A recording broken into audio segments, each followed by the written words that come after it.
Astaghfirullah al-Kabir. Astaghfirullah.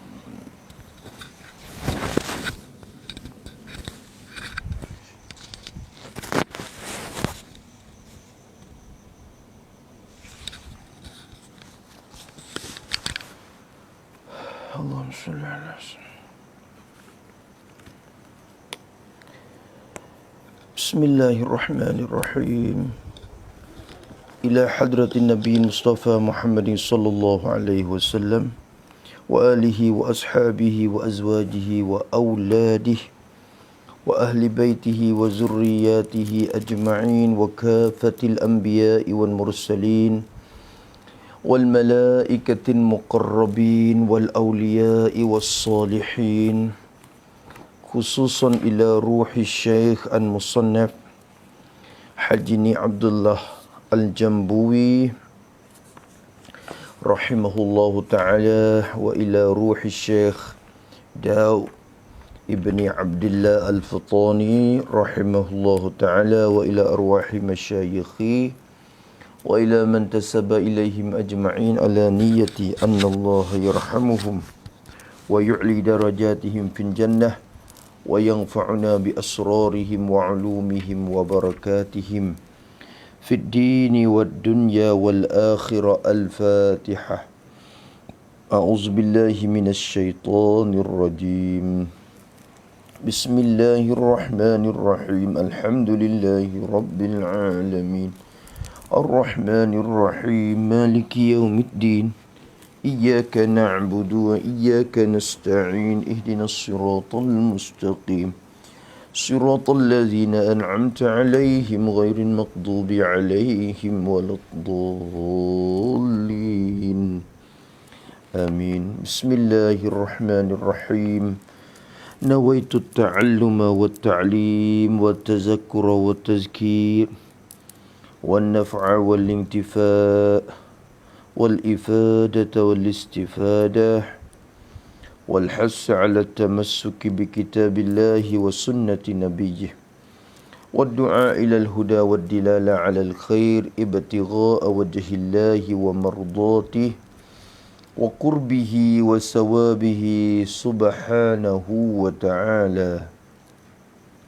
A'udzu billahi minasy syaithanir rajim. Bismillahirrahmanirrahim.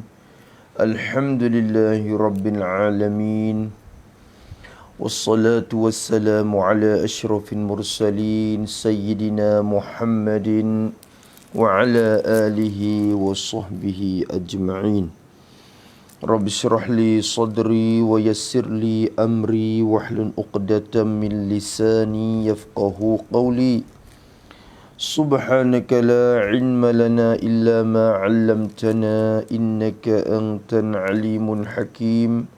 Wala hawla wala quwwata illa billahil aliyyil azim. Allahumma faqihna fid din waftah 'alaina futuhan 'arifin waj'al a'malana khalisatan liwajhikal karim.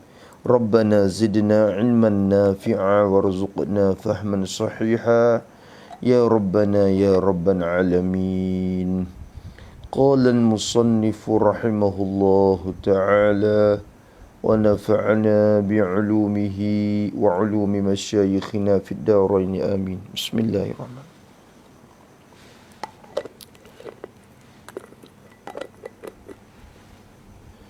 Alhamdulillah.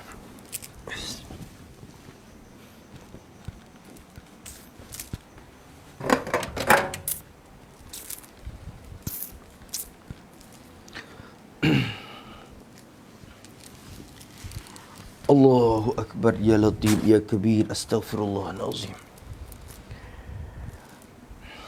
Bismillahirrahmanirrahim.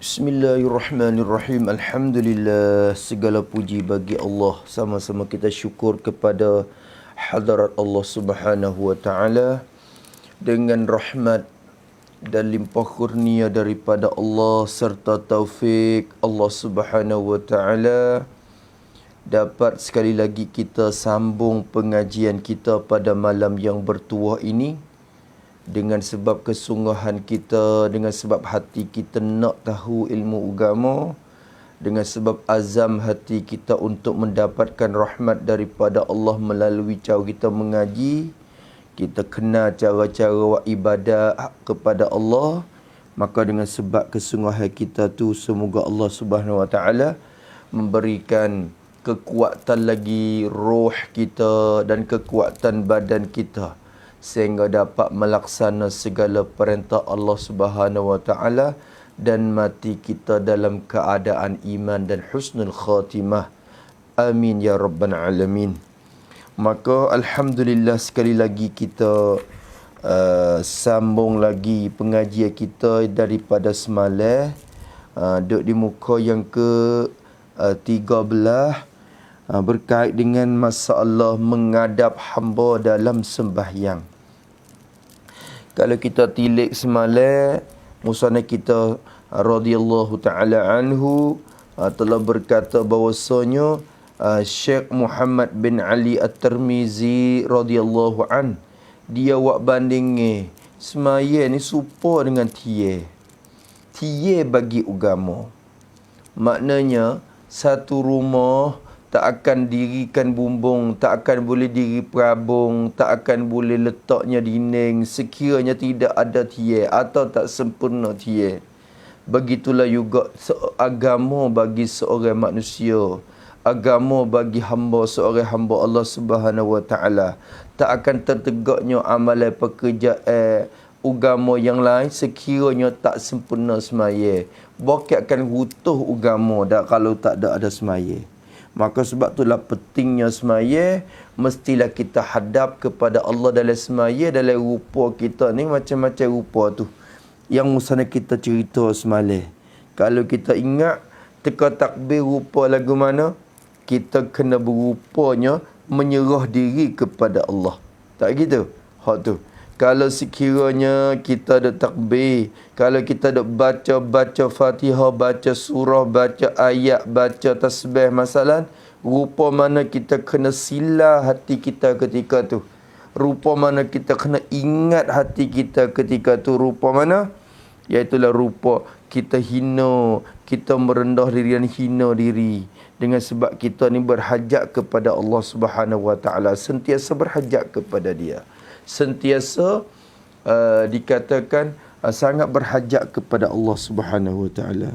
Wahakaza dalam rupa rokok, kita kena ada sifat gapo dalam hati kita, mesti ada sifat merendahkan diri kita, atau dikatakan oleh Syekh dalam kitab Musallita khaddu'an, rendah hati kita. Kebiasaanlah kalau kita tunuk ni kepada manusia, lagi kalau kita tunuk kepala tu pun tanda kita hormat kepada orang itu dah. Apatah lagi Allah Subhanahu Wa Taala, kita tunuk sebahagian tengah badan kita lalu dah. Bukan sekadar kepala, di belakang kita, tunuk tubuh setengah kita ni, tengah tubuh kita ni, kita tunuk kepada Allah. Itu menunjuk Tuhan aula lagi. Kita kena tunduk dan kita sangat merendahkan diri kepada Allah Subhanahu Wa Taala. Alhamdulillah. Semalam tu sekadar di rokok. Kemudian kita sambung sikit di akhir-akhir pada muka 13 tu. Musannaf kata gana situ. Kata dia rahimahullahu ta'ala, dan sujud rupa tetap anggota dan hati. Kata dia, dan sujud dan bermula kelakuan sujud. Kita duduk sujud tu. Gambar tu dah ketika kita sujud, 7 anggota mesti akan tetap, mestilah 7 anggota sujud ni kena sama rata di latah. Apa makna 7 anggota? Satunya 2 kaki kita, tapak kaki kita kena bersentuh dan kena rata di latah. Maknanya kena bersentuh dengan latah. 2 lutut kita kena tepuh juga dengan latah. Wahakaza 2 tapak tangan kita dan juga dahi kita. Ni orang panggil 7 anggota yang mesti kena bertepuh ketika kita sujud kepada Allah Subhanahu Wa Taala. Maka tengok dalam keadaan itu, Bila kita berlaku sujud, apa rupa ketika tu? Dan sujud itu ialah rupa tetap anggota dan hati. Ini dalam kitab Musalli sebut takhasyu'an. Takhasyu'. Apa takhasyu'? Rupa. Apa rupa? Bukan suruh nampak rupa. Maksudnya suruh kita timur perasaan. Makna rupa di sini yakni menimbul perasaan. Tu maknanya rupa tu. Bukan suruh kita buat rupa zahir. Rupa zahir belah lah tak ada tengok tu, tak tengok di situ. Tengok di hati, timur perasaan kita dengan Allah Ta'ala ketika tu. Maka kata dia sujud tu rupa yakni menimbun perasaan tetap anggota zahir dan hati, atau kepada anggota yakni tetap hati. Alhamdulillah, ketika kita sujud kita ada perasaan khusyuk. Itulah sebenar-benarnya ketika tu. Rupa tetap anggota dan hati. Maka sepatutlah kita ketika tu jangan hati kita ingat kepada apa-apa lagi. Walaupun ketika kita berdiri baca Fatihah, hati kita degi rata-rata, ada juga duk ingat muka tu muka ni. Ketika rokok ada lagi duk ingat muka tu muka ni. Tapi dalam ketika sujud ni, masya-Allah, mintalah usaha hati kita. Kena usaha diri supaya jangan hati kita ingat ke muka lain. We bertabiat untuk ingat kepada Allah Subhanahu wa taala.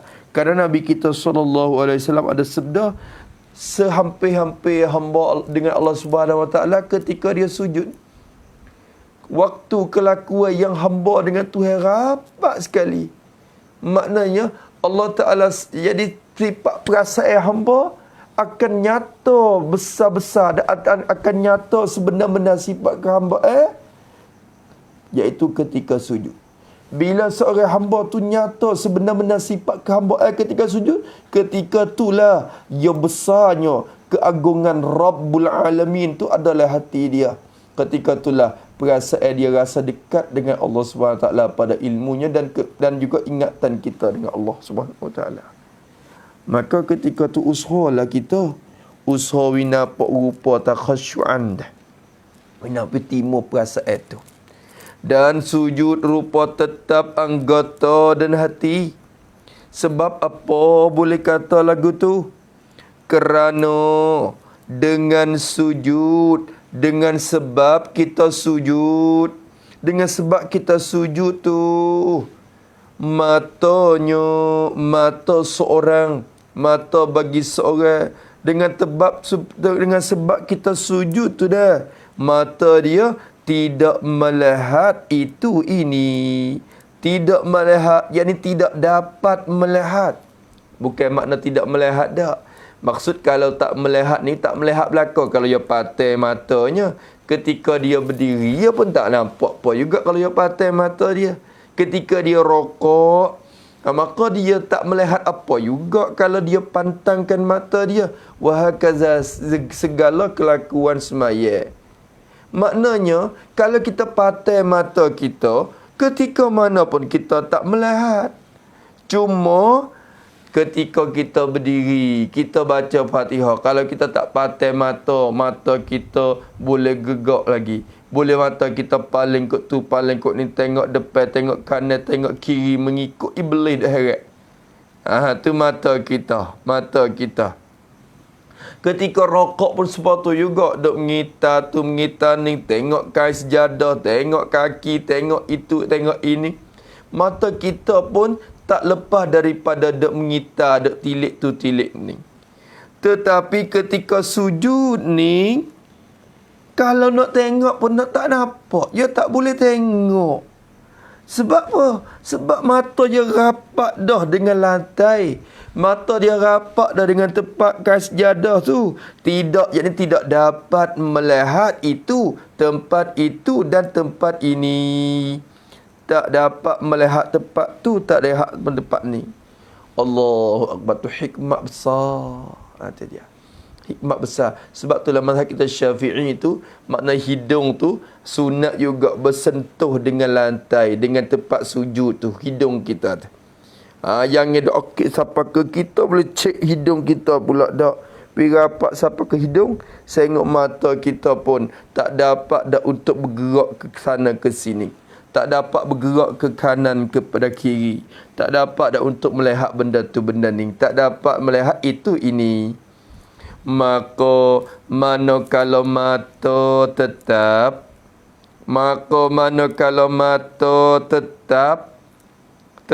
yang tidak pandang ke tempat itu ini, tetap kalau mata kita boleh tetap, nascaya hati pun tetap. Allahu Akbar. Hikmat besar. Nascaya hati pun tetap. Tetap, yakni tidak ingat itu ini. Itu maksudnya. Manakala mata tetap, yakni tidak melihat itu ini. Nascaya hati pun tetap, yakni tidak ingat itu ini. Ya tak ingat muka tu muka ning dah lah. Sebab apa? Sebab mata ya tetap. Allah. Sebab itulah ketika tu hati kita kebiasaannya, bahkan ghalibnya hati akan tupu dan tuju kepada Allah. Ketika kita sujud tu, kita tak ingat karu, kita tak ingat rata, kita tak ingat ikut kita tak ingat merata-rata. Kerana pada masa tu mata kita terpantang orang panggil. Adapun ketika rokok, adapun ketika kita berdiri, kadang-kadang tak terpantang. Bahkan kita kena memantang. Kita kena usaha nak pantang. Tapi ketika sujud, kalau tak usaha pun dia terpantang sendiri. Dia terpatai dengan sendiri mata kita tu, Masya Allah. Tu kata musannif rahimahullah. Dan sekat tu masalah kita sujud kepada Allah. Maka ingatlah, jaga baik-baiklah ketika kita sujud. Maka ketika itulah Nabi SAW menyuruhkan kita. Nabi kata, aqrabu ma yakunul abdu min rabbihi wa huwa sajidun aw kama qala Nabi SAW. Sehampir-hampir kelakuan hamba dengan Tuhannya dalam keadaan dia bersujud dengan Allah Ta'ala itulah. Maka Nabi suruh kita banyakkan doa ketika kita sujud. Kita ada apa nak merayuhan kepada Allah, kita ada apa nak minta doa kepada Allah, berdoalah ketika kita sujud. Berdoalah khususnya dalam sembahyang hajat kita, dalam qiyamul lail kita. Adapun sembahyang semaya Jumaat ni tengok keadaan lah. Kalau kita jadi tok imam nak berkaca banyak kan pun tak leh, kena ingat ke makmum juga. Kena ingat ke makmum, bukan kata Nabi suruh banyak doa ya teh. Doa Rabbana atina fid dunya hasanah, doa kunut tak bola tu. Masya-Allah, bukan tempat dia sebenarnya. Imam ni kena jaga keadaan juga. Nabi lagi SAW ketika Nabi semaya berserta sahabat tu, kalau Nabi dengar ada satu ketika orang perempuan duk berjemaah kat belakang-belakang tu, lepas tu tiba-tiba Rasulullah SAW dengar suara budak menangis. Ada budak menangis. Maka Nabi dengar suara budak menangis di belakang tu. Maka Nabi fahamlah, kata, perempuan itu bawa anak mari ke masjid. Maka rupa-rupanya perempuan tu sibuk tu.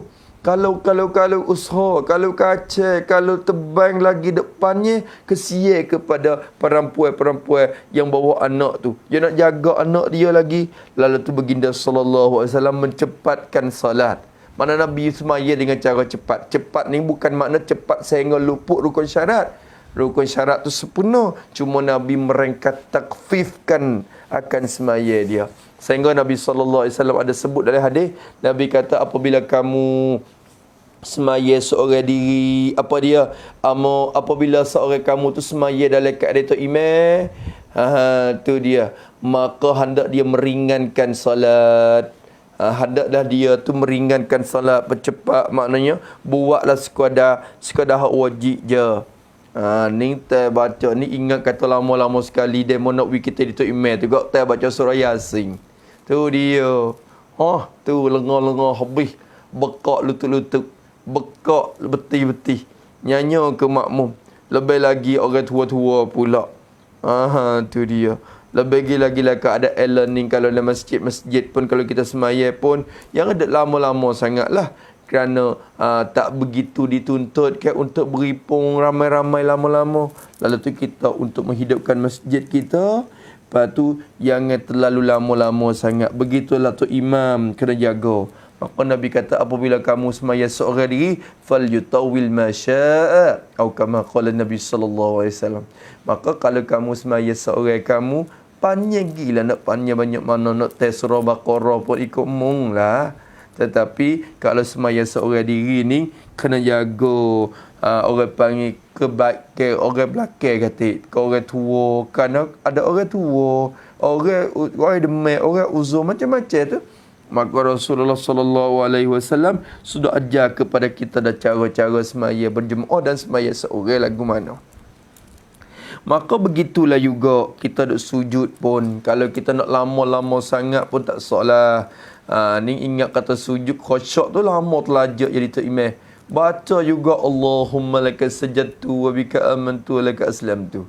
Sajada wajhi lilladhi khalaqahu wa sawwarahu wa syaqqa sam'ahu wa basarahu bihaulihi wa quwwatihi fatabarakallahu ahsanul khaliqin. Usaha juga nak baca wipannya dalam sujud dia. Dia kata, Nabi ajar. Betul lah Nabi ajar. Nabi suruh baca, ya ada warid datang mari untuk nak bacakan benda tu dah sujud. Tapi Nabi ajar dah juga syariat Nabi. Nabi jaga, kalau kamu semaya seorang, kena percepat. Kalau kamu semaya ramah tu, kena percepat. Kalau kamu semaya seorang, ikut kamu lah nak lama mana pun. Tu cara dia orang panggil. Jangan kita terlampau, melampaui. Sebab itulah kena jaga khairul umur awsatuha tu. Sebab pekerjaan Nabi kata tengah apa-apa pun tengah sederhana. Orang panggil pan kelang sai kelang tu. Jalan ni tu lah lebih baik sekali jalan ni. Maka Nabi SAW pun buatlah macam tu sujud. Nabi ni kena semaya seorang kali Nabi sujud sampai ke ada satu kali Rasulullah SAW ada semaya Nabi sujud lama sehingga sahabat dok perasan kata Nabi meninggal dah kali. Dengan sebab lama tu ada juga. Ada satu kali tak silap saya di masjid mana tu dalam kawasan Madinah tu lah. Nabi atau tak silap saya masjid Syukur ke apa nama masjid tu. Kita pergi ziarah masjid tu Masjid Syukur orang panggil. Masjid yang Nabi kita sujud syukur kepada Allah. Sehingga lama sangat syukur dia. Ada Nabi syukur kepada Allah. Keadaan rindu kepada Tuhan dan khusyuk dengan Tuhan. Maka Nabi syukur lama sangat. Sehingga pokok sahabat tu dia perasan kata, sehingga nak sahabat kata, sehingga kami duk ingat kata Nabi tu dicabut roh dah ketika tu. Maka ketika tu tak lama lepas pada tu pakai duk tunggu tu Nabi pun bangun mari daripada sujud. Tu ada nak ayat kata sifat ketika tu dah Rasulullah sallallahu alaihi wasallam aula lagi, terlebih lagi lah Nabi sallallahu alaihi wasallam. Maka kata dia, dan segala bagai duduk, segala bagai duduk, segala macam duduk, segala bagai, segala macam-macam duduk. Duduk dalam sembahyang ni ya banyak macam, banyak bagai, banyak bagai. Tulislah situ buat tanda segala bagai duduk, yakni buat itu seperti duduk tasyahud. Seperti duduk tasyahud awal dan akhir. Dan duduk antara dua sujud. Itulah lah. Kira besar-besar duduknya. Dua tu. Yakni duduk tasyahud, duduk baca at-tahiyyah tu. Maka ada dua. Okay? Kalau semaya yang 3 rakaat, semaya yang 4 rakaat tu gak, ada dua tasyahud. Ada awal, ada tasyahud awal, ada at-tahiyyah awal, ada at-tahiyyah hak belakang, ada at-tahiyyah yang kedua. Tu tasyahud awal, tasyahud akhir. Maka kalau semaya tu jenis 2 rakaat macam semaya subuh, maka hak tu ada satu tasyahud je. Ikutlah hak tu tengok keadaan. Maka segala bagai tasyahud, segala bagai duduk tu kata musannif rahimahullah, rupa gemar hati. Rupa yakni menimbul perasaan, gemar hati, suka hati. Syekh Daud sebut dalam kitab Musallit taraghuban. Taraghuban maknanya gemar hati, suka hati kita. Suka hati.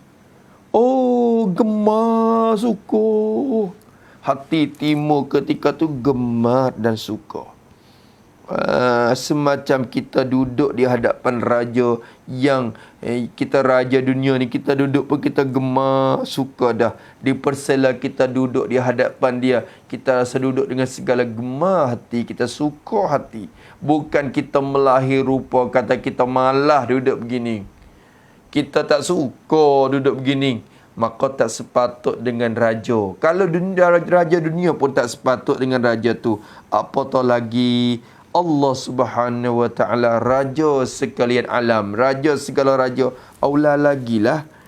Maka kata dia segala bagai duduk tu rupa gemar hati, gemar dan suka tu pada ni takluk kepada gemar.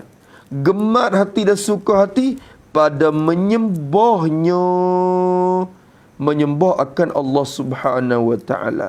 Suka hati nak sembah Tuhan, suka hati pak ibadat dengan Tuhan, pada menyembahnya, maksud pada menyembah yakni pada beribadat kepadanya. Tu buat gitu, yakni pada beribadat kepadanya. Kita gemar hati kita pada buat ibadat kepada Allah Subhanahu wa ta'ala tu. Tak gitu ke? Kita gemar hati kita winapok kata kita gemar.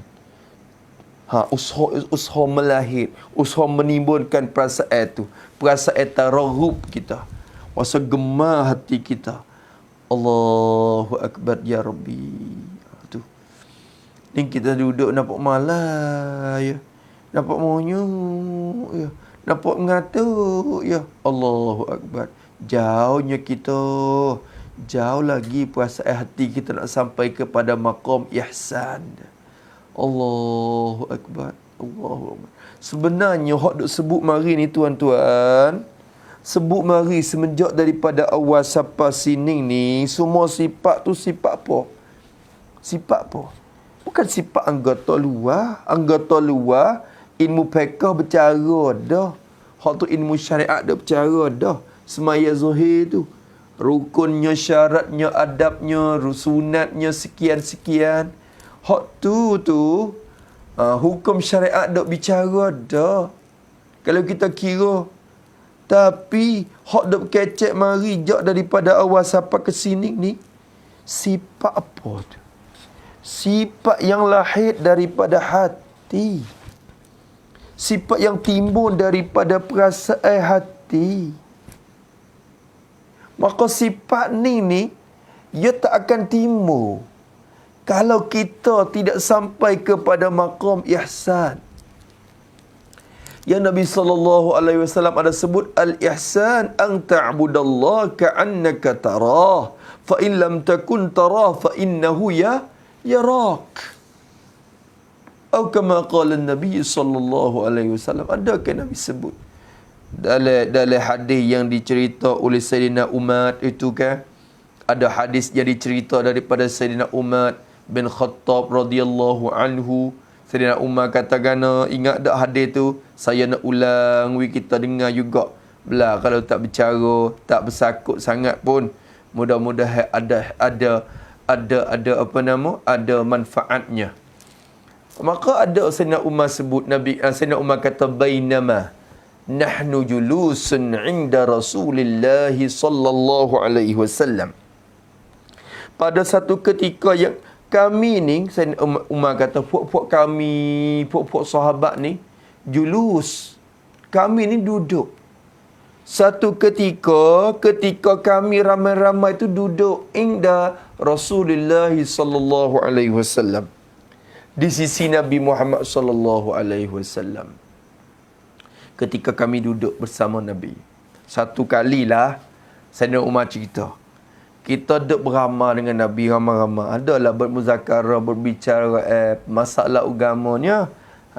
Kebiasaan Nabi SAW lah. Nabi ada bermuzakarah, Nabi ada mesyuarat, Nabi ada sebut untuk berhalqah ramah. Maka Sayyidina Umar kata, pada ketika kami tu berdiri bersama kalau pada kami tu duduk di sisi Rasulullah sallallahu alaihi wasallam zata yaumin, pada satu hari kami duduk bersama Nabi sallallahu alaihi wasallam. Ittala'a alaina rajulun, tiba-tiba setas-setas tu tiba-tiba timur mari seorang lelaki. Ada seorang lelaki cokoh mari mana tak tahulah. Kita pun tak ada nak tengok kata yang mari mana. Khabar-khabar cokoh mari masuk dalam halqah kami, dalam jemaah kami ramai-ramai ni. Ittala'a alaina rajulun. Sayyidina Umar cerita. Rajulun, ada seorang lelaki datang masuk. Maka lelaki ni, Sayyidina Umar cerita sifat dia, rajulun syadidu bayadis thiyab.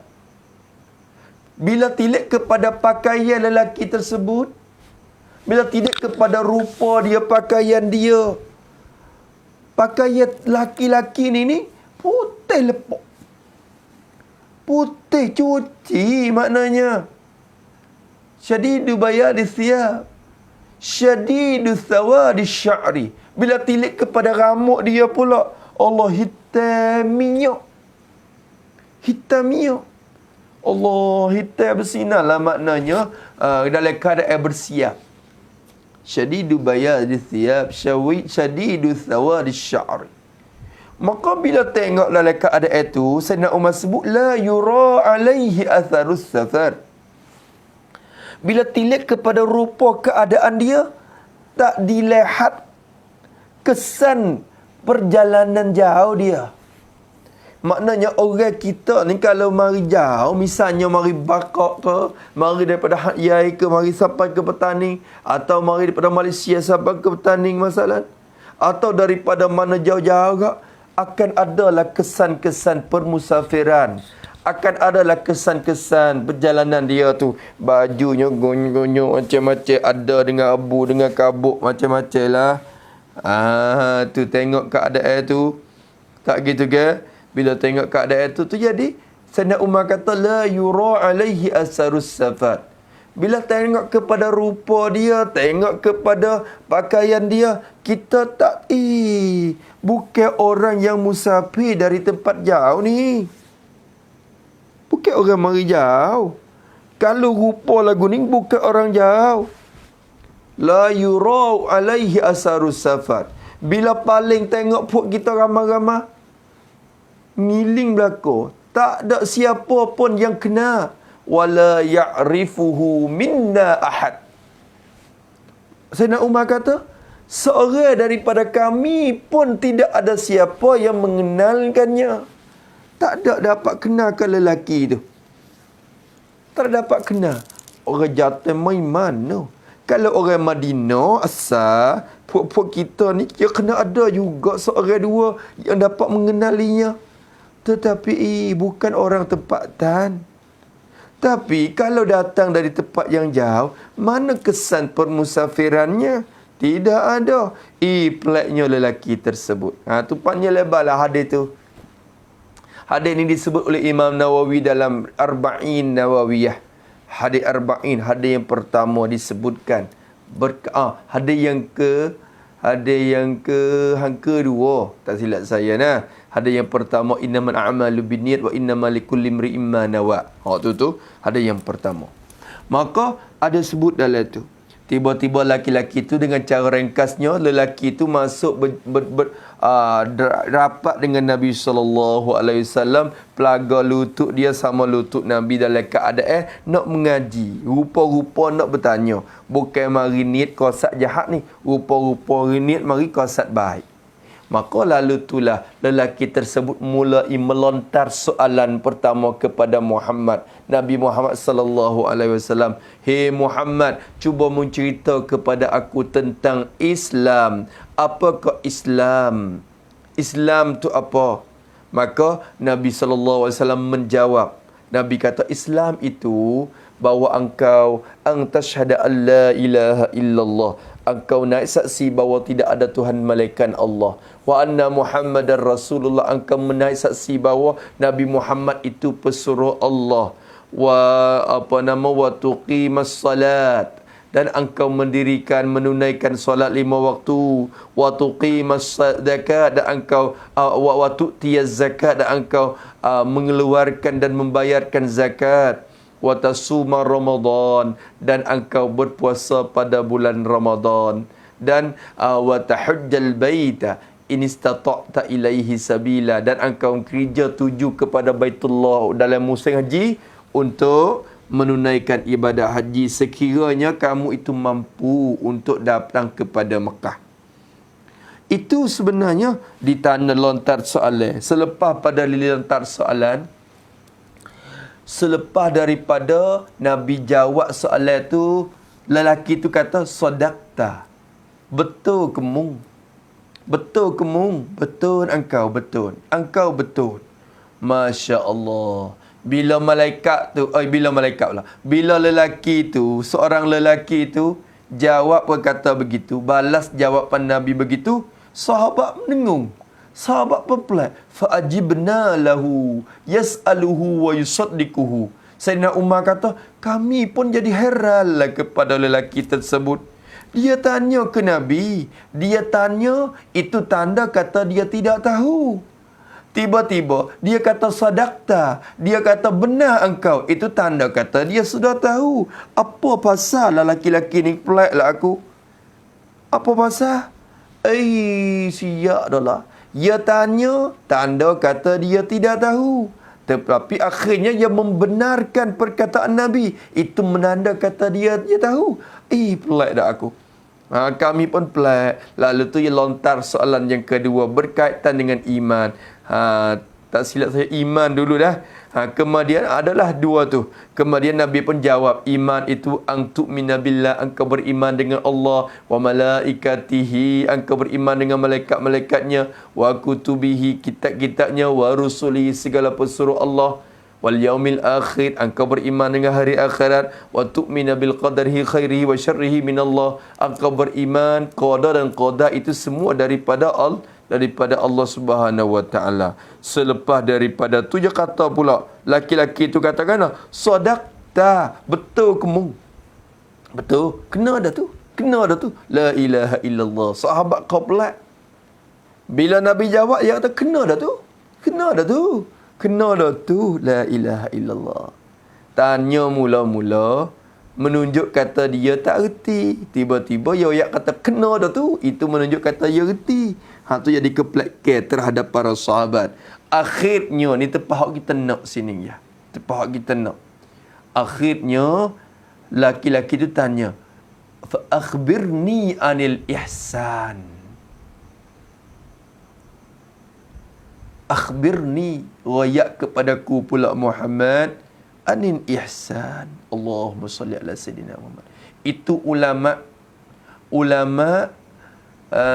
ulama ambil hadis ni lah buat dalil pada segala kitab-kitab para ulama. Kebiasaan kalau kita tengok kitab ulama menulis tu kan, kebiasaannya diutama dengan ilmu tauhid, selepas pada tu dikeduakan dengan ilmu fiqh, dan akhirnya disudahi dengan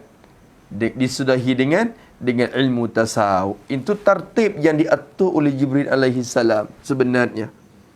Maka lelaki tu tanya kepada Nabi, akhbirni anil ihsan. Hei Muhammad, cerita kepada aku, apa ihsan? Ihsan tu apa? Nabi kata, al-ihsan an ta'budallah ka'annaka tarah. Fa in lam takun tarah fa innahu yarak. Tu fa illam takun tara fa innahu yarak. Ihsan ni engkau buat ibadat kepada Allah ka'annaka tarahu, seolah-olah engkau itu nampak Tuhan.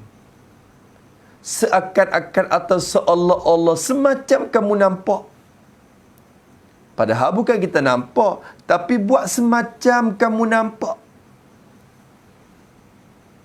Buat semacam kamu nampak. Segala kerja gerak-geri kita, buat semacam kita duduk depan dia. Semacam tu, buat semacam kita nampak dia.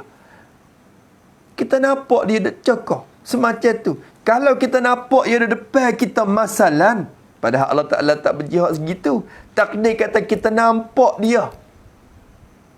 Kalau kita nampak dia, apakah kedudukan kita nak buat? Takkah hati kita nak ingat kepada benda tu benda ni? Tentu tidak. Kalau kita tahu Allah itu Allamul Ghuyub. Dia sangat mengetahui benda yang gaib. Dalam hati kita pun dia khabir, dia tahu habis benda dalam hati kita. Maka bila kita tahu kata Allah Ta'ala mengetahui segala isi hati kita, adakah hati kita lalai lagi daripada dia ketika tu? Tidak. Ketika kita rokok pun rokok dengan rendah diri. Ketika angkat takbir pun angkat dengan cara menyerah diri. Ketika kita sujud pun kita sujud dalam keadaan khusyuknya diri. Tenangnya hati, tetapnya hati. Dan begitulah segala-gala kelakuan kitanya. Masya Allah. Sebab itulah sebenarnya ilmu hak Syekh sebut ni, hak ni merakumi maqam ihsan nama dia. Semaya zahir ni, semaya sembahyang zahir tu orang panggil syariat. Sembahyang batin tu adalah hakikat. Sebenarnya dua tu yang gi sekali, yang gabung gi sekali. Orang yang dapat menguasai sembahyang dalam bahagian batin, dia akan dapat mengecap keadaan maqam ihsan. Sebab tu susah juga untuk menghasilkan benda tu. Maka Nabi kata fa illam takun tara fa innahu yara. Kalau engkau tidak nampakkan dia pun, maka ingatlah kata dia duk nampak kamu. Tu ingat kata dia duk nampak. Maka dua maqam. Tu ulama duk bagi pula situ. Apa? Ulama bagi lagi. An ta'budallah ka'annaka tara, itu maqam orang panggil apa dia? Maqam musyahadah. Musyahadah. Tu. Lepas tu bila apabila wa illam takun tara wa innahu yara, itu maqam muraqabah. Ulama duk bagi itu dalam bagian ilmu tasawuf. Maka kita kena guna yang itulah untuk pelaga dalam keadaan kita semayang.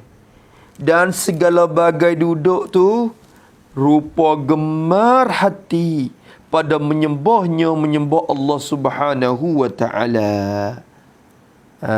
Tu lelaki saat ni tu akhirnya Nabi kita cerita kepada sahabat. Nabi tanya kepada umat. Tu apa dia dalam hadis Jibril tu, falabistu maliyan. Sayyidina Umar kata tak lepas pada tu tak banyak hari lah. Nabi pun pada suatu hari Nabi berjumpa Sayyidina Umar. Nabi kata, ya Umar, atadri manis sa'il? Hei Umar, mu tahukah lelaki yang tanya kita kemarin itu tu siapa? Adakah engkau mengetahui ya Umar? Atadri manis sa'il? Adakah engkau mengetahui lelaki yang menanya pada hari itu?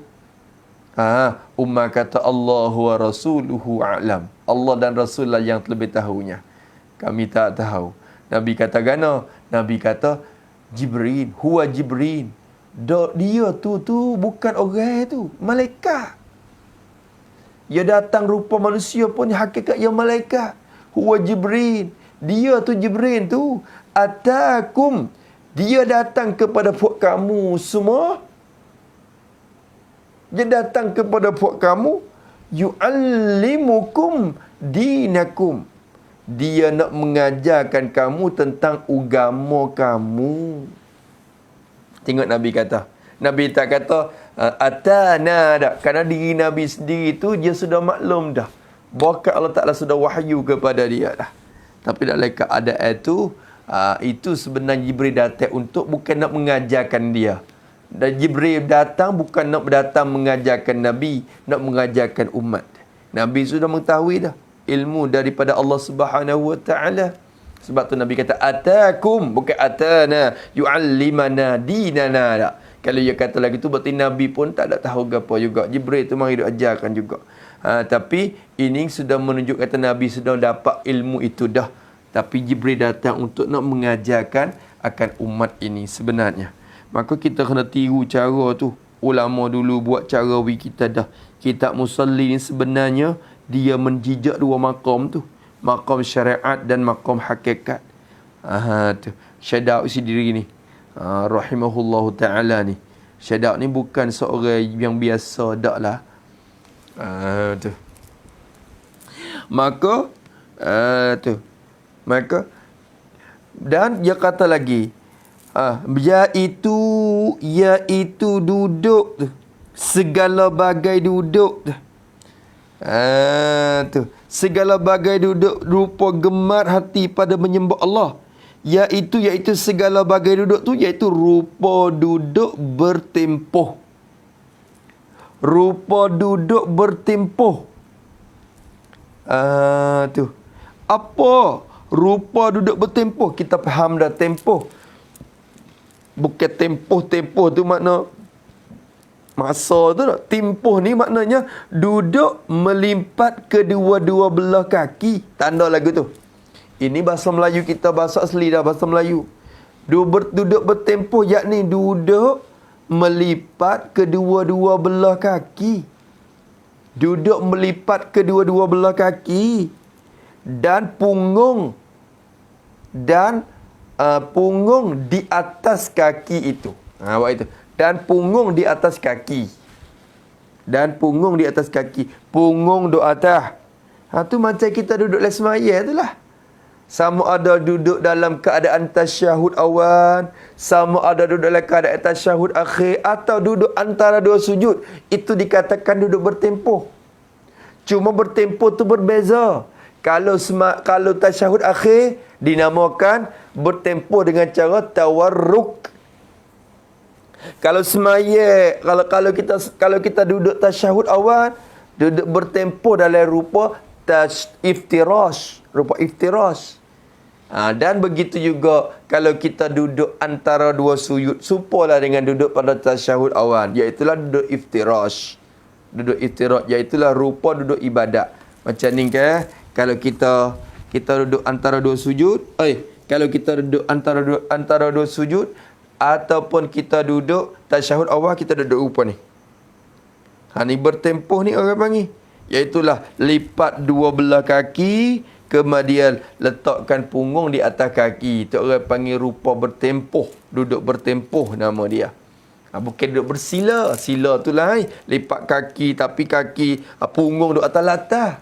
Lipat dua belah kaki serta punggung di atas lantai. Itu duduk bersila. Tu bukan bertempoh. Bertempoh ni duduk di atas kaki. Maka kalau duduk macam ni, kita duduk biasa dalam ketika kita semaya dan tasyahud awal dan juga antara dua sujud, tu orang panggil duduk iftirash. Adapun duduk macam ni, macam di akhir tasyahud yang akhir kita, ketika tu, maka ketika tu punggung pun duduk atas kaki juga, tapi setengahnya duduk atas latar, setengah duduk atas kaki. Maka ketika tu orang panggil duduk tawarruk. Ingat malak, duduk gini, at-tahiyyah akhir, orang panggil duduk tawarruk.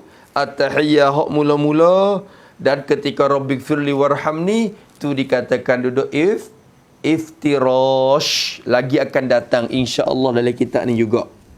Maka rupa duduk bertempoh itulah rupa kita gemar hati. Gemar hati kita. Rupa gemar hati. Tu macam itulah juga rupa tunduk hormat. Kalau kita tengok dalam kebudayaan budaya orang Jepun masalan, kalau dia berjumpa kepada tetamu dia datang dan dia sambut tetamu dia dalam bilik sambut tetamu tu, kedudukan dia untuk ketika berhadap tu duduk macam mana? Duduk begitu juga. Orang Cina, orang duduk begitu juga. Untuk menandakan penghormatan dan gemar hati untuk menyambutkan kedatangan. Kalau duduk menyana gitu saja, nampak macam malah ya. Nampak macam malah je untuk nak duduk, nak sambut macam-macam.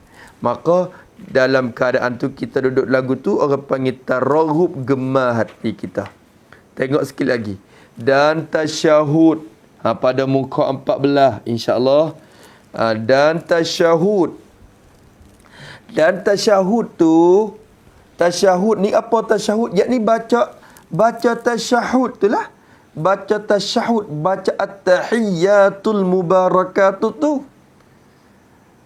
Asal tasyahud ni lagi akan datang, insya-Allah akan bahas. Asal tasyahud ni mengucap asyhadu an la ilaha illallah wa anna Muhammadar Rasulullah. Asal maknanya sekat tu je tasyahud. Kemudian diguna lafaz tasyahud tu untuk ganti panggilan baca semenjak daripada at-tahiyyah sampai ke asyhadu anna Muhammadar Rasulullah. Akhirnya panggil semua tu tasyahud juga belaka. Orang panggil itlaq juzuk tapi naknya umum. Naknya umum. Pakai nama tu orang panggil itlaq nama juzuk iaitu tasyahud tapi naknya umum, bukan tasyahud saja, bukan ambil daripada at-tahiyyah sampai akhir. Kecek dengan cara ringkas. Dan tasyahud dan ni baca tasyahud, baca at-tahiyyatul mubarakatus salawatut thayyibatu lillah. Kita dah baca itu. At-tahiyyatul mubarakatus salawatut thayyibatu lillah. Biasalah hak tu pandang belaka dah. Ada lagi hak tak pandang? Ada lagi. Allah, ni setengah orang ni, Allah tidak amati sangat dengan pekerjaan agama. Umur 60 dah pun baca tasyahud tak pandai. Ada. Umur 70 dah pun baca tasyahud tak pandai. Pandai semaya tak pandai. Tasyahud pandai tak? Tak pandai. Cuba baca at-tahiyyah. Siaplah situ. Baca gana siaplah. Ada juga tak baca tasyahud, ada. Tetapi tak apalah tuan-tuan, kalau kita ada kesilapan dengan Allah Ta'ala, ada yang penting kita taubat. Kita segera bertaubat sebelum pada ajal kita sampai. Sebelum daripada ajal kita datang, kita taubat dulu. Kita mengaji, kita usaha sekadar kuasa kita, semampu-mampu kita, insya-Allah. Maka kata dia rahimahullah ta'ala, dan tasyahud tu ialah rupa rindu. Rupa yakni melahir perasaan, menimbul perasaan rindu. Rindu yakni rindu hati kepada Allah. Rindu hati kepada Allah. Rindu sebenarnya Musannaf terjemah dengan rindu, padahal dalam kitab Musalli dia tu Syekh Dawud sendiri sebut tamalluqan. Ketika kita duduk, ketika kita tasyahud ni, rasa tamalluqan. Apa tamalluqan? Syekh Dawud terjemah rindu, dendam. Rindu dan dendam. Rindu, dendam. Apa makna rindu, dendam? Hati rindu, rindu kepada Allah. Tapi asal makna tamalluk ni maknanya nak puji. Orang panggil apa? Orang panggil duduk untuk nak puja hati. Orang panggil duduk ambil hati. Tu ketika duduk nak ambil hati tu, ada orang panggil tamalluk. Kita duduk dalam keadaan kita nak ambil hati seseorang. Wasa rindu ya kedamu. Allah. Kalau orang datang ke rumah kita kan, lagu mana Allah, alhamdulillah boleh mari tu dah, alhamdulillah dah sihat dah, masya Allah, nak makan apa, nak makan apa. Tu tamalluk orang panggil. Hati kita duduk ketika tu rindu perasaan, rindu dendam hati, rindu hati. Jadi apa ni, ambil hati orang panggil. Ada perasaan yang ambil hati. Tu tasyahud tu rindu, perasaan rindu hati kita. Ada ketika tu ingatlah at-tahiyyatu, Allahu akbar. Allahu akbar. Kita kena ada perasaan itulah. Allahumma rzuqna at-tamalluq ya Allah. Allahumma rzuqna at-takhasyu' ya Allah. Wat-tamalluq ya Allah. Wat-taraghub ya Allah. Ya arhamar rahimin. Ya Allah, semoga Allah Ta'ala kurniakan sifat tu, tamalluk, taraghub, apalagi takhasyu', takhaddu', dan tazallun, tabazzul, semua tu minta Allah Ta'ala kurnia kepada kita semua ini dalam semaya-semaya kita. Amin ya rabbal alamin. Semoga dapat. Maka kata dia seperti assalamu alaina. Oh, cuba tengok. Misal dah tu, tasyahud rupa rindu tu macam mana? Seperti perkataan kita, assalamu alaina. Apa makna assalamu alaina? Makna assalamu alaina sebenarnya kalau nak habis-habis, assalamu alaina wa ala ibadillahis salihin. Kita nak baca gitu tu apa makna? Kata dia, maknanya, hei Tuhanku. Rupa makna ni orang panggil terjemah dengan ambil maksud. Hei Tuhanku, minta selamat di atas kami. Minta selamat di atas kami. Maksud kami tu siapa? Yakni makmum dan imam. Tu. Kalau tu imam dan makmum. Kalau dia makmum kami makmum semua dan tu imam. Tu kalau dalam semaya. Tu dia. Maka kata dia, hei Tuhanku, mintalah selamat di atas kami. Ya Allah, selamatlah kami. Ya Allah, selamatlah kami. Ya Allah, selamatlah kami. Duduklah dalam keadaan itu. Supaya kita dalam keadaan dalam musim ni, virus corona ni, COVID ni. Tiap-tiap hari, hati kita duk minta selamat dari Allah. Ya Allah, selamatlah kami. Ya Allah, selamatlah kami. Ya Allah, selamatlah kami. Duk minta selamat kepada Allah Subhanahu Wa Taala. Berarti ketika tu hati rindu kepada Allah. Bangun pagi minta dah, ya Allah, selamatlah kami hari ni. Sampai tengah hari, ya Allah, selamatlah kami hari ni. Hati rindu. Rindu kepada Tuhan. Dia ambil hati dia tu. Minta dia. Hei Tuhanku, minta selamat di atas kami. Maka kata dia, menunjuk pada doa ini. Memberitahu. Menunjuk ni yakni memberitahu. Memberitahu dalam doa ini. Kita ada berdoa ni. Menunjuk pada doa ini. Kita sangat rindu kepadanya, kepada Tuhan. Rindu kepada Tuhan sangat. Doa tu menunjuk kita rindu. Dia kita minta menunjuk kita rindu. Rindu kepada dia. Ya Allah, selamatlah kami. Ya Allah, selamatlah atas segala hamba-Mu yang soleh. Allahu Akbar. Tu. Dalam keadaan tasyahud tu ada rupa rindu. Tu dia. Allahumma salli ala Sayyidina Muhammad. Semoga dikurniakan sifat rindu ni lah kita. Kena ingat lagu tu. Kena ingat. Maka kita ngaji, jangan ingat ambil ngaji saja. Ingat serta nak amalkan semacam ni. Walaupun tidak berkekalan pun, sekurang-kurangnya ada hasil dah lepas pada semaya, lepas pada mengaji, kita ada perasaan tu dah. Untuk nak kerja. Walaupun tak berpanjangan pun, minta doa kepada Allah lah supaya dipanjangkan sifat-sifat tersebut. Minta itu hari panjangkan sifat tu lagi. Teka rokok sifat gapo, kita ngaji dah. Kita kena tanda, ingat. Dalam keadaan itu, kita timbun perasaan-perasaan. Selepas daripada iktidan, timbul perasaan. Selepas ketika kita sujud, timbul perasaan sekian-sekian. Maka segala gerak-geri kita dalam sembahyang, dalam solat, penuh dengan perasaan-perasaan. Maka di mana lagi ruang-ruang tidak khusyuknya? Di mana lagi? Tak ada. Maka semaya kita ketika tu insya-Allah diterima oleh Allah dan berkualiti dan kekuatan untuk menahankan daripada fahsya dan mungkar sebagai janji Allah Subhanahu Wa Taala, innas salata tanha 'anil fahsya'i wal munkar. Allahu akbar. Kata dia rahimahullahu taala, rindu kepada Allah Subhanahu Wa Taala Sebenarnya tuan-tuan, ada warid daripada Nabi SAW.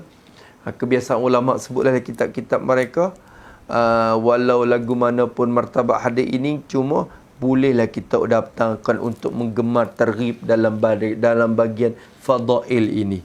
Jadi ada sebuah warid daripada Nabi SAW. Ketika Nabi ni asal baca at-tahiyyatul mubarakatuh tu asal usul dianya, hummi dianya. Dalam musannaf, kemungkinan dalam kitab ni musannaf akan sebut. Jadi sebab apa Allah Subhanahu Wa Taala perintah kita rokok? Jadi ketika pada malam Mi'raj, pada malam yang Allah Subhanahu Wa Taala angkatkan Nabi naik untuk melihat kekuasaan Allah di langit. Di samping itu Allah Ta'ala perintah kepada Nabi untuk terima solat, untuk terima semaya. Ketika tu. Maka ketika Nabi duk naik ke langit tu, Nabi tengok malaikat duk buat ibadat kepada Allah. Macam-macam rupa malaikat. Ada malaikat yang sentiasa rokok. Malaikat ni maklum dah. Bagi malaikat ni apabila saja yang diperintah oleh Allah, apa urusan, apa pekerjaan yang Allah Ta'ala perintah, Allah Ta'ala suruh, mereka tak akan derhaka kepada Allah. Mereka akan kerja. Wa yaf'aluna ma tu'marun. Mereka akan kerja bagi hak disuruh kepada mereka. Maka kalau Allah Ta'ala perintah supaya dia rokok, dia akan tetap rokok sampai kiamat. Ada malaikat yang Allah Ta'ala perintah untuknya sujud, maka mereka akan sujud sampai kiamat. Maka ada setengah malaikat yang dia mengucap tasbih, sentiasa mengucap tasbih, maka mereka akan bertasbih sampai kiamat. Maka Nabi SAW lalu tengok nampak malaikat tu, buat macam tu. Eloknya buat macam ni. Bila tengok malaikat tu sujud, Masya Allah, rupa ni comelnya. Bila tengok malaikat duk berokok, malaikat duk baca, duk berdiri, maka semua malaikat tu ada buat time masing-masing.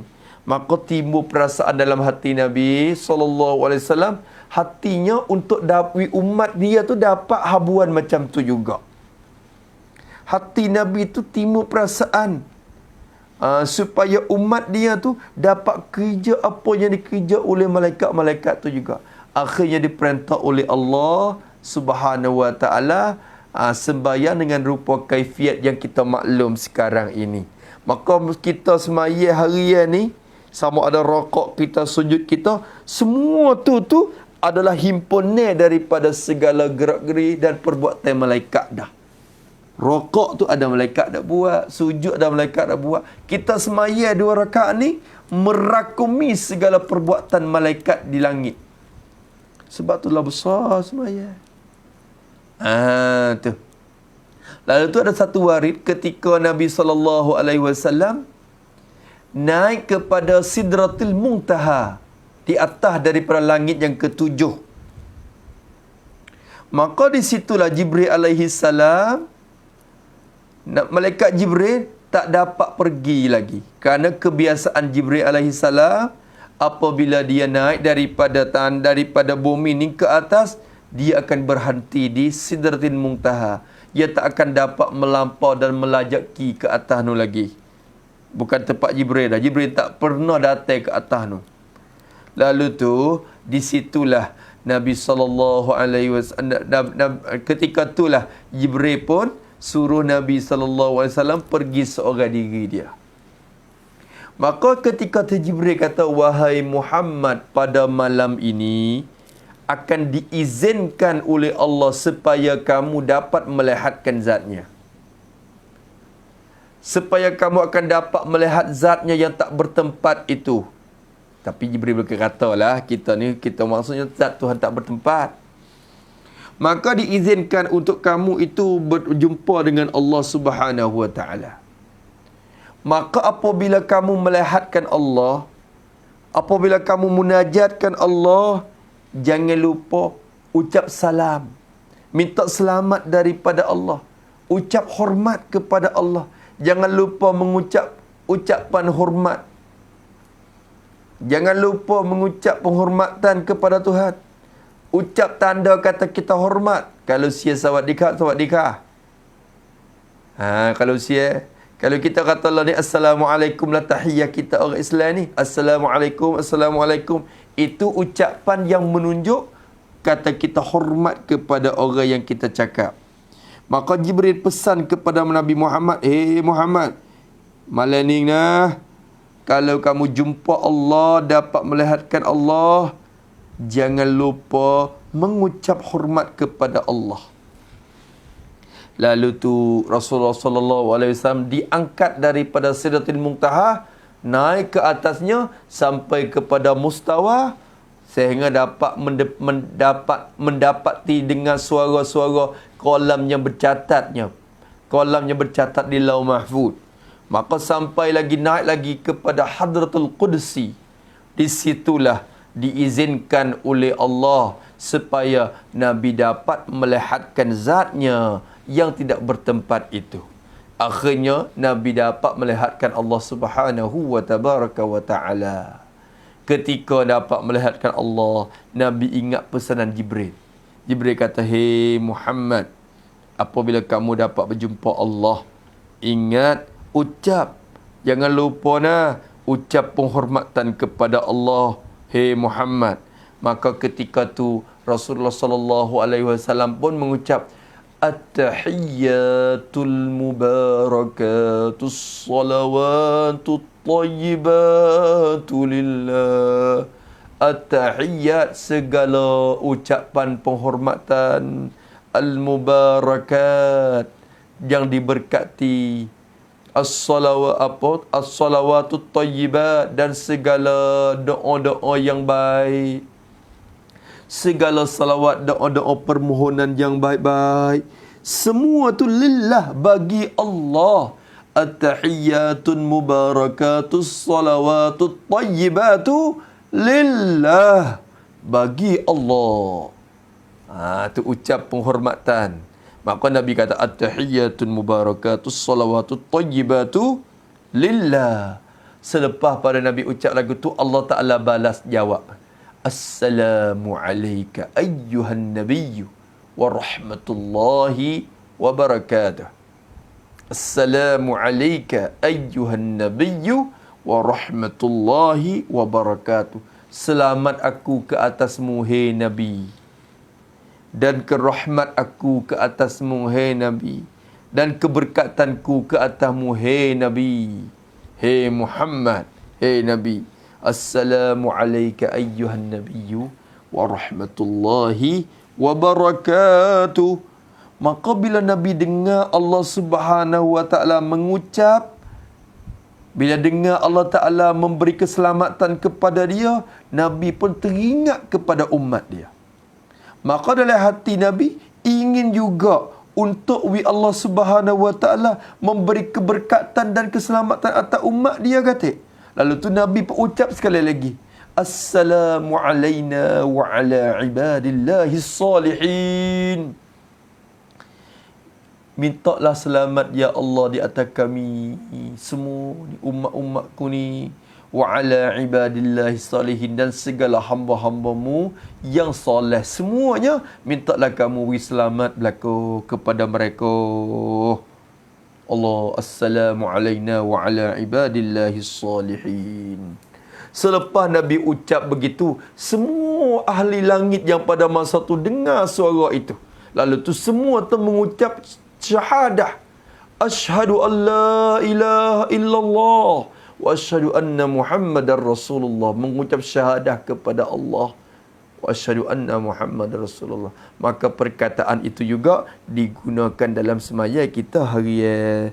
Lalu tu tiap-tiap perkataan kita yang kita baca, ingat sentiasa kita rindu kepada Allah Subhanahu wa tabaraka wa taala. Waris itu walaupun sekadar mana martabatnya sekalipun di dalam darajah hadisnya yang saya sebut tadi, tapi semuanya disebutkan oleh ulama dalam kitab-kitab mereka. Maka bagi saya cukup untuk kita dapat menterghibkan dan menggemarkan pada fadail a'mal, insya-Allah Subhanahu wa taala. Maka kata di tu rahimahullah, kata musannif rahimahullahu taala, dan menyembah kita dengan sembahyang pada rupa ini, dan menyembah oleh kita tiap-tiap mukallaf menyembah, yakni akan Allah Ta'ala lah. Kita menyembah akan Allah Subhanahu wa Ta'ala, menyembah dengan sembahyang, dengan cara sembahyang, menyembah pada rupa ini. Kita menyembah Tuhan pada rupa-rupa ini. Apa rupa ini? Yakni segala rupa yang tersebut. Segala rupa yang tersebut. Hak sebut mari semenjak daripada angkat takbir Allahu Akbar. Rupa apa ketika tu? Taslim, menyerahkan diri. Ketika baca Bismillahirrahmanirrahim, rupa apa ketika tu? Tazallulan, menghinakan diri kita. Menghinakan diri kita. Kita hina berhajat kepada Allah. Ketika kita raka', Allahu Akbar subhana rabbil azim. Apa sifat kita ketika tu? Apa rupa kita?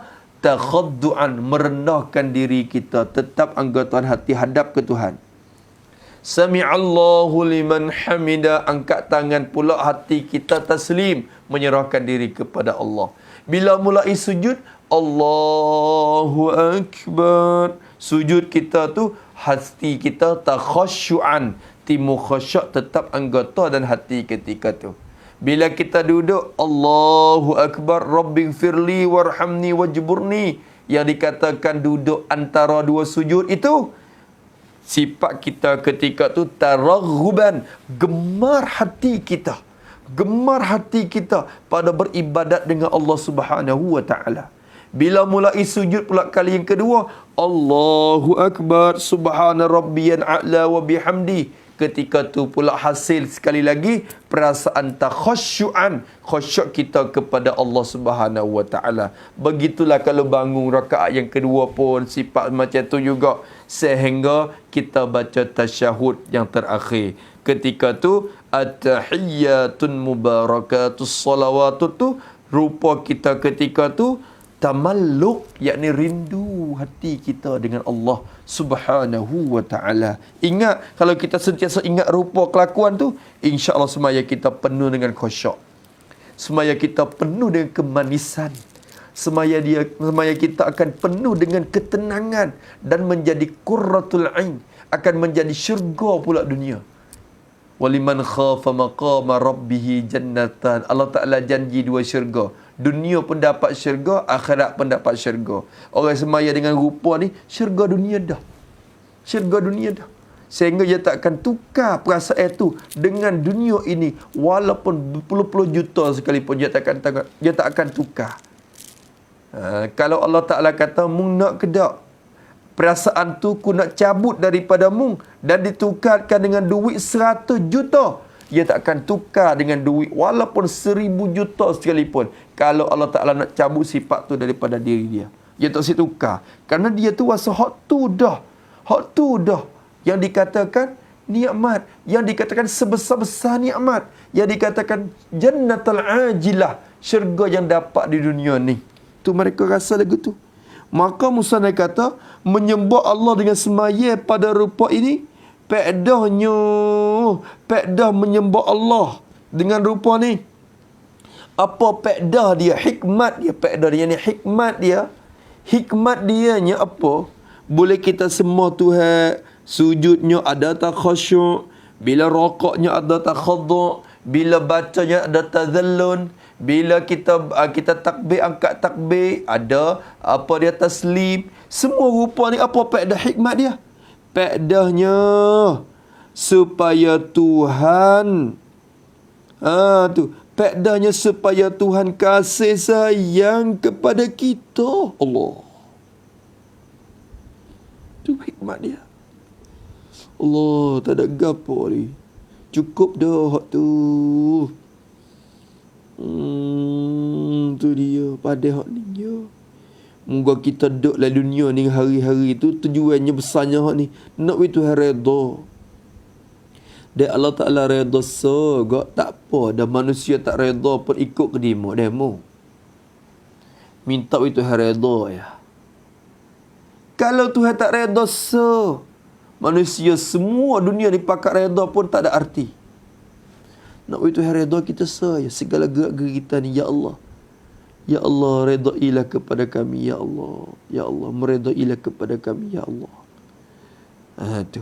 Maka supaya Tuhan kasih sayang kepada kita. Tuhan kasih sayang kepada kita. Apa makna kasih sayang? Jadi supaya Tuhan beri rahmat. Supaya Tuhan sentiasa beri rahmat kepada kita. Itu makna kasih sayang. Moga lazim daripada kasih sayang tu beri rahmat. Supaya Tuhan kasih sayang. Jadi Tuhan sentiasa beri rahmat kepada kita. Ketika rokok pun dapat rahmat. Ketika sujud pun dapat rahmat. Ketika i'tidal dapat rahmat. Segala gerak-geri dan semaya nak beri Tuhan beri rahmat. Sebab tu nak beri timur puasa itu sama tu. Supaya Tuhan kasih sayang kepada kita dan sentiasa beri rahmat kepada kita. Dan hampir dengan kita. Dan hampir dengan kita. Dan atap kepada kasih sayang. Supaya Tuhan hampir dengan kita. Apa makna hampir pula? Bukan makna suruh dia masuk dekat kita. Dengan hampir kita jadi, tulis daripada hampir. Pada hampir. Yani dan sentiasa menerima doa-doa kita. Tu makna hampir. Moga Allah Ta'ala rakyat dah ke? Allah Ta'ala rakyat dalam Quran ke? Dan sebut firman Allah Subhanahu Wa Ta'ala ke? Kita ingat tak? Allah Ta'ala sebut lagu mana? Allah Ta'ala kata, wa idza sa'alaka ibadi anni fa inni qarib.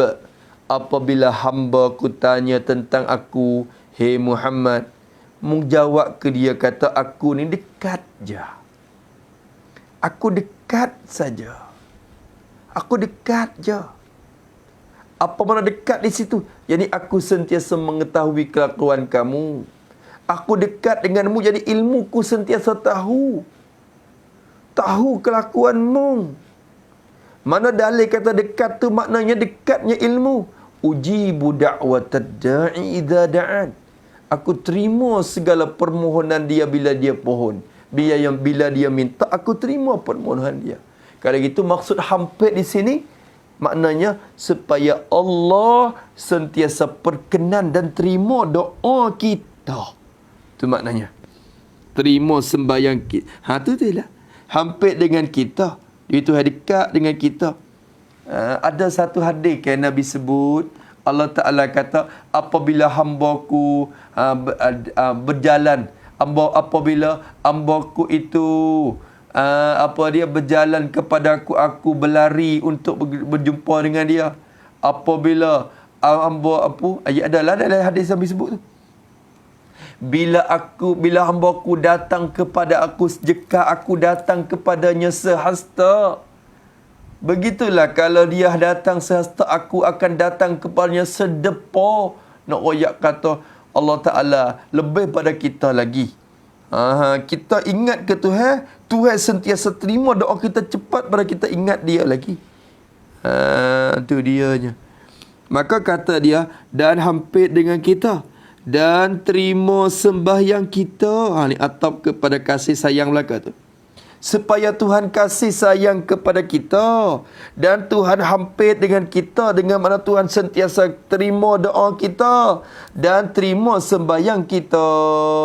Terima sembahyang kita. Nak we terima sembahyang. Nak we terima sembahyang. Sebab kalau tidak ada kekhusyukan dalam sembahyang, tidak ada rupa-rupa ini dalam sembahyang, sah sembahyang kalau cukup rukun syarat, tapi tak diterima. Sembahyang ni ada dua. Ada sembahyang yang sah serta diterima. Ada sembahyang yang sebenarnya ada tiga. Sembahyang yang tak sah dimula. Ataupun sembahyang yang sah tapi tak diterima.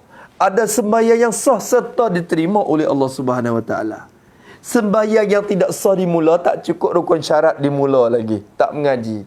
Sembahyang yang kedua sah, cukup rukun syarat, tetapi ada hanya rupa zahir saja. Dalam hati dia penuh dengan kelalaian, tidak ada khusyuk dalam sembahyang. Maka mereka ini sah sembahyang dia. Dengan arti kefarduan atas diri dia tu sudah gugur. Tak diambil kesalahan lagi, tentang solat dia tu. Maknanya tak ada berdosa dia habuan meninggalkan solat. Sudah tercatat dah kata dia menunaikan sembahyang. Tetapi tak diterima oleh Allah. Apa makna? Tuhan tak beri balasan. Tuhan tak beri pahala.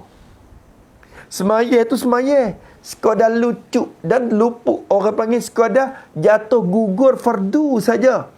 Tetapi pahala di akhirat tak ada. Sebab Allah Ta'ala nak beri tu mengikut kita khusyuk. Maka kalau you khusyuk banyak, terima sikit-sikit. Mana terima sekadar tu. Ada setengah ulama kata kalau tak khusyuk semua tak terima langsung. Walaupun khusyuk satu bagian. Ada setengah ulama kata kalau khusyuk juga sebahagian, maka diberi pahala sekadar khusyuk itu. Maka pendapat tu lah kebanyakan ulama duk binanya. Maka kata dia ada setengah sembahyang ni sah dan diterima oleh Allah. Maknanya rupa zahir dia pun ada. Semaya zahir dia pun rukun syarat cukup. Semaya batin dia pun khusyuk, tawaduk, tazallun, takhaddu', tabazzul, tazallun, tamalluk. Segala sifat ada pada hati, dalam hati dia ketika dia semaya. Maka tu dikatakan sembahyang sah serta diterima. Maka kita ada sifat rupa tu supaya diterima sembahyang kita tu. Supaya Tuhan terima sembahyang kita. Dan juga tahu kita daripada itu. Tak daklah. Tu dah ni nak mulai cakapan baru. Apa yang isti'an semula. Dan juga tahu kita. Dan juga dapat faham kita. Dan juga dapat tahu oleh kita. Dapat faham oleh kita. Tahu daripada itu. Daripada apa? Yakni daripada segala perasaan-perasaan hati yang tersebut. Daripada itu, yakni daripada segala perasaan hati yang tersebut. Kita boleh tahu dan kita fahamlah daripada perasaan hati kita tadi. Takhasyuk, takhaddu', tabazzun, tazallun, tamalluk, taraghub. Semua sifat yang tersebut mari tadi semuanya kita dapat faham daripada itu. Kita faham bahawa tidak adalah pekerjaan agama, jadi pekerjaan agama mana-mana pun terlebih besar daripada ini sembahyang. Terlebih besar, terlebih besar. Apa makna terlebih besar? Jadi terlebih mahal harga dia. Lebih besar, lebih mahal harga dia, lebih daripada ini sembahyang. Tak ada ibadat mana-mana pun yang lebih besar daripada sembahyang ini. Ni kita buat bandingan pekerjaan agama. Maknanya kalau banding puasa dengan sembahyang, lebih sembahyang. Bila bandingkan zakat dengan sembahyang, lebih sembahyang. Bila banding haji, banding segala amal ibadat pekerjaan agama ni, bila berbanding dengan sembahyang lebih sebesar-besar, lebih besar daripada segala pekerjaan agama. Apabila sembahyang itu lebih besar daripada segala pekerjaan agama, maka lebih besar ia daripada semua pekerjaan dunia dengan jalan Allah. Apa makna? Bila sembahyang lagi lebih besar daripada semua pekerjaan agama, dengan automatiknya sembahyang ni juga lebih besar daripada segala pekerjaan dunia ini semuanya. Sehingga sebesar-besar nikmat sembahyang, nikmat dunia, dapat sembahyang 2 rakaat pun. Seperti Nabi kita SAW sebutkan sebelum pada ni, tidak ada nikmat yang paling besar di dunia ini lebih daripada diizinkan kepada seorang hamba tu dapat bersujud kepada Allah 2 rakaat. Tidak ada nikmat yang lebih besar daripada tu. Kita faham kata terlebih besar daripada ini sembahyang. Sembahyang yang dinama dengan tiang agama, yang diserupakan, yang diserupakan dengan tiang agama. Sembahyang itulah yang diserupakan dengan tiang agama pada pihak terbina segala agama kita di atasnya. Maknanya bila tak ada sembahyang, segala pekerjaan agama akan runtuh. Sebab itulah sembahyang ni besar. Bila semua pekerjaan agama akan runtuh, bila tidak ada sembahyang, pekerjaan dunia terlebih besar lagi runtuhnya kalau tidak ada sembahyang. Nisbah kepada kita.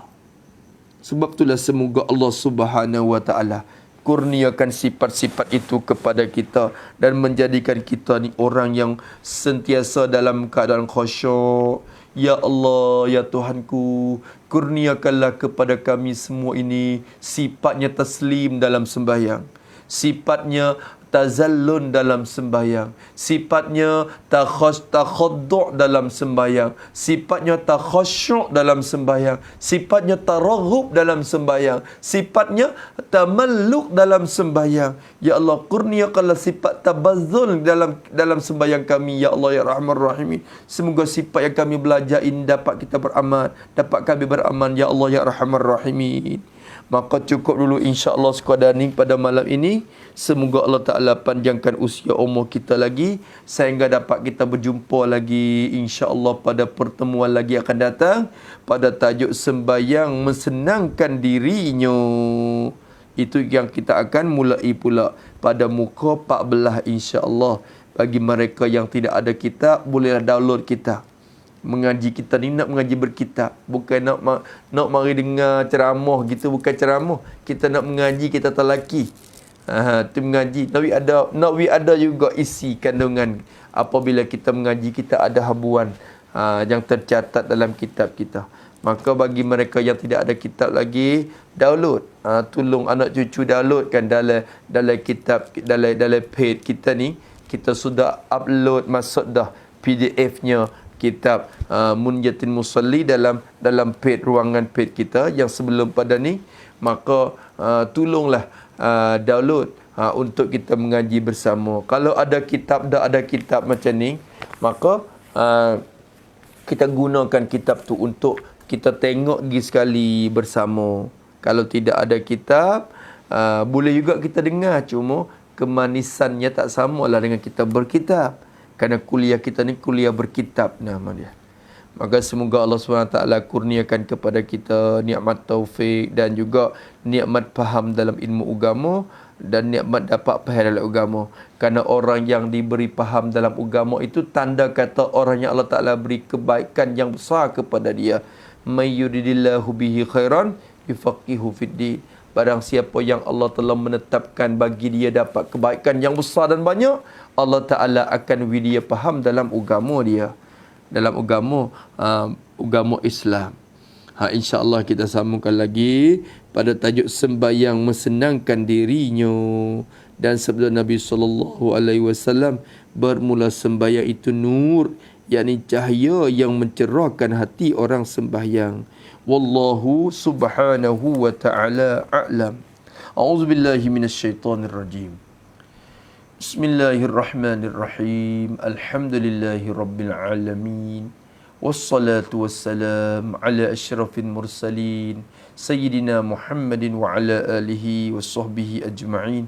Allahumma inna na'udzubika min ilmin la yanfa' wa qalbin la yakhsha wa amalin la yurfa' wa du'a'in la yustajab wa nas'aluka 'uluman nafi'ah wa rizqan tayyiban wa amalan mutaqabbala. Rabbana atina fid dunya hasanah wa fil akhirati hasanah wa qina azaban nar. Sallallahu ala sayyidina Muhammad wa ala alihi wa sahbihi wasallam. Alhamdulillahi rabbil alamin.